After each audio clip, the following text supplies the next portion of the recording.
É muito interessante, é muito legal estar participando de um que você pode unir o humor à informação, certo? E aí, já de antemão, fico muito feliz em estar participando. Pô, que legal, obrigado. Não trouxe o meu paletó para estar Não, mas a conversando gente com não, a vocês. obrigação é nossa. O senhor está sendo muito econômico com roupa, né? Porque todo economista tem que... Vamos ver isso aí, Mas né? era justamente, eu estava tentando quebrar um pouquinho o gelo para... Você está perfeito, professor. Para estar falando de forma mais descontraída, né? Inclusive, a gente estava até conversando um pouco nos bastidores e eu tenho mais de 10 anos de contribuição com rádio, né? Nossa querida Rádio Jornal. Eu fui 5 anos de Rádio Jornal, depois 5 anos de Rádio CBN. Sim. Hoje ainda estou na Grande Rio FM, que é lá em Petrolina, e comentários diários, né? Então, já falei de tudo que você imaginar, a gente tenta traduzir... Já falou com a Bianca Carvalho? Já falei com a Bianca Carvalho, né, mais de uma vez, inclusive. E a gente tenta traduzir o que está acontecendo para a população entender, né? Claro. Então, se você for olhar o perfil de quem escuta Rádio Jornal, é diferente de quem escuta CBN, de quem escuta a Grande Rio FM, que é lá em Petrolina, né? E aí essa dinâmica ela foi sendo construída ao longo do tempo. E hoje eu termino multiplicando essas informações em redes sociais também. Aí eu tenho todas essas plataformas que vocês também têm, de canal de YouTube, Instagram, LinkedIn, no X, né, o antigo Twitter. No Spotify também, eu tenho o meu podcast, porque esse mesmo áudio que vai para lá, para as rádios, eu coloco também no podcast. Então, assim, quem tem interesse em entender uma economia traduzida, e não é só economia, negócios também. Sim. Às vezes tem um grande acontecimento aqui de Pernambuco que vai mexer com a economia, que vai mexer com emprego, com renda, aí também comento. Escrevo para o Diário de Pernambuco, sai toda segunda-feira um artigo meu lá também. Já vai uns 6 anos que eu escrevo. Então, assim, é uma forma que eu encontrei de entregar de volta para a sociedade todo o conhecimento que eu adquiri na graduação, mestrado, PhD, pós-doutorado. E isso é muito frutificante, sabe? Eu me sinto sempre feliz em estar fazendo isso. E aí, como eu termino sendo sempre uma fonte, todo dia tem uma demanda para entrevista, para participar em podcasts, para dar entrevista para diversos meios de comunicação. E aí a gente vai aprendendo, né, com o tempo em como desenvolver isso, em como trazer esse conteúdo. Mas o de vocês é, de certa forma, um desafiozinho, porque a gente, economista, todo mundo sabe que é meio... Né, não, cara, meio fica nerd, à vontade. meio e chato. além de tudo isso... É humilhante, né? Ouvir ele falando o que ele faz. A gente vai se escondendo assim, Fal, né, Rei? A gente vai tentando, meu Deus do céu, o que esse cara tá fazendo aqui numa quinta-feira, 8 horas da noite? Eu não fiz nem almoço hoje. Eu não fiz nem almoço, ela fez tudo. Aí a gente vai se apequenando assim. Mas consegui é muito fazer almoço. E além de tudo isso que você faz, você também tem que prever o futuro, né? Que é a função primordial do economista, é saber o que fazer. O que você fazer com seus proventos daqui a... Não precisa frescalhar. Tu não fala assim, não. Cara, com licença. Proventos? Eu já fiz economia na faculdade de Miroeira. E o que você vai fazer em médio prazo, longo prazo, curto prazo? E quando erra? Eita, foi eu não, é porque fulano... Essa é uma das funções do economista, a principal. Mas você sabe que dizem que o economista é muito bom em prever o que já aconteceu no passado e errar o futuro. Isso aí é praxe. Você quer deixar um economista, né, assim, cabisbaixo, ele ir para debaixo da mesa e perguntar, e o dólar no final do ano? Tá, e o dólar no final do ano? Conta aí. Tu tá sabendo agora? A gente já começa olha só também... o que interfere no dólar no final do ano, né? Você tem situações nacionais e internacionais, né? Então, aqui no Brasil, tem uma Selic. A Selic interfere no dólar. A Selic está em 15% ao ano. Peraí, professor. Né? Selic. A Selic é a taxa de juros básica da economia, que o Banco Central determina, né? Essa taxa é a taxa básica. Qualquer empréstimo que você vai fazer, geralmente é Selic, que está em 15% ao ano, mais alguma coisa. Tá. E quando ela aumenta... Quando ela aumenta, os títulos da dívida pública brasileira passam a pagar mais. Aí o investidor internacional olha e diz, o Brasil é um país arriscado, mas ele está pagando 15% ao ano ou mais.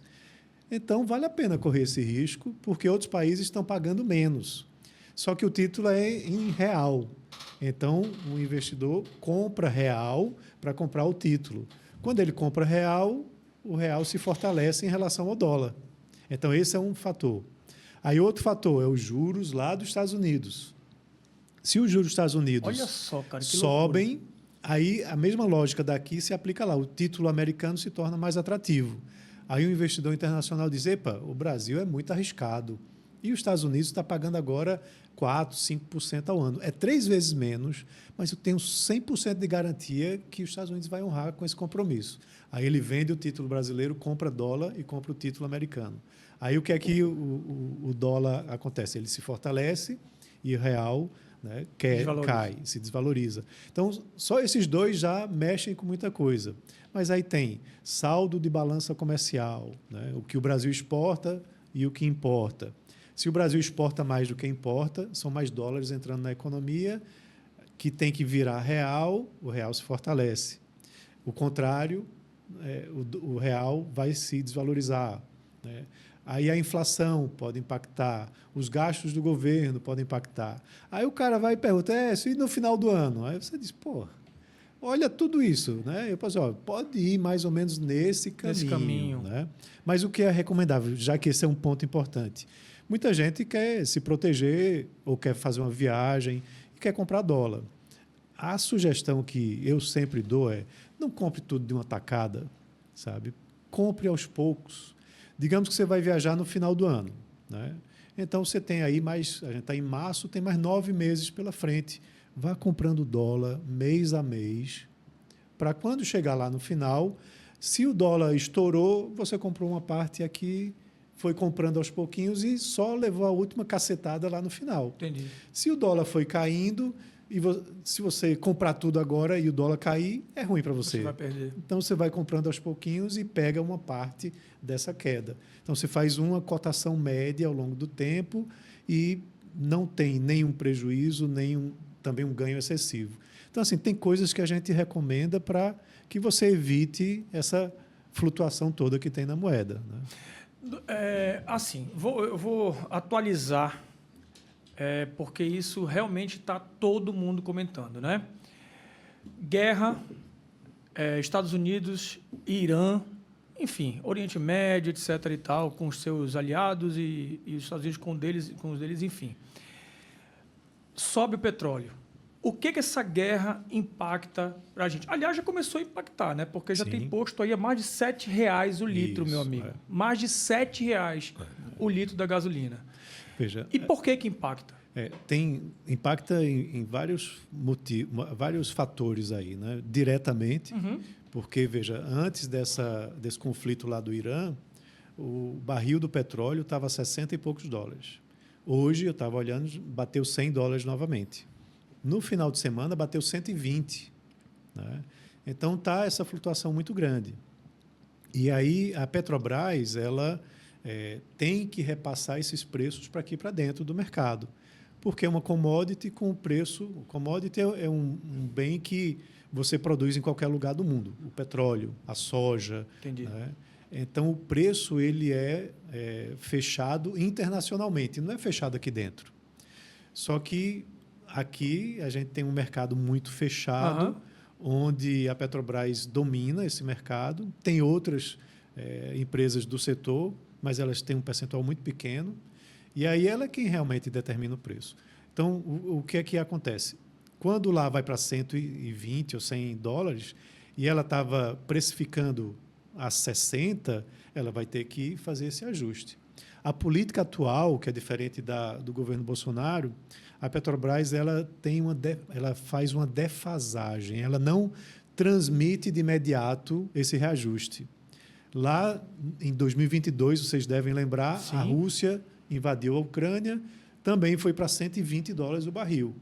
E a Petrobras reajustava lá, ela repassava. Era praticamente era diário. Mas também quando voltou também. Sim. Né? Aqui eles estão segurando até o momento. Então, esse reajuste que a gente está vendo são dos postos. Nos postos, ainda não há esse repasse feito pela Petrobras. Eu andei lendo a respeito e eles estão falando que há uma defasagem, né, já anterior de recomposição de custos, mas assim... Eles estão se antecipando para lucrar mais, né? Malandragem, né? A situação já, assim, para eles não mudou ainda. Né? Então, tem que ver realmente o que é que está acontecendo. Esse é um ponto. O preço direto, né, da gasolina e do diesel. Né? Hoje saiu uma medida desonerando, mas o diesel ele interfere no caminhoneiro lá que vai transportar mercadorias para o Brasil inteiro. Então, se o preço do diesel aumenta, o frete vai ficar mais caro, que vai ser transferido para o preço do produto que a gente está consumindo. Inflação. Além disso, toda a produção de bens tem também consumo de combustíveis, né? E aí isso também impacta no preço dos produtos. Então, veja que isso tem todo esse impacto. Né? E não podemos fazer nada.